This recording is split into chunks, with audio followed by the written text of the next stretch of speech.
let's talk about creativity. The ideas that you have in the wild mind, as I say, they're going to be your best ideas. Maybe it's the only place you're having ideas.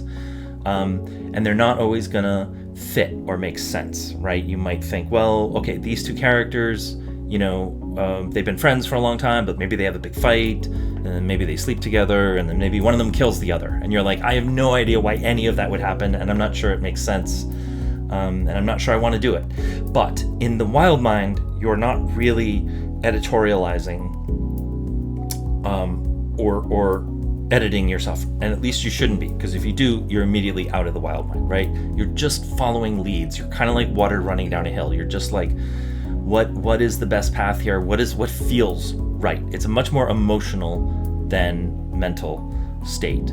That part, the wild mind, I don't think it can be taught. And I will come back to that later.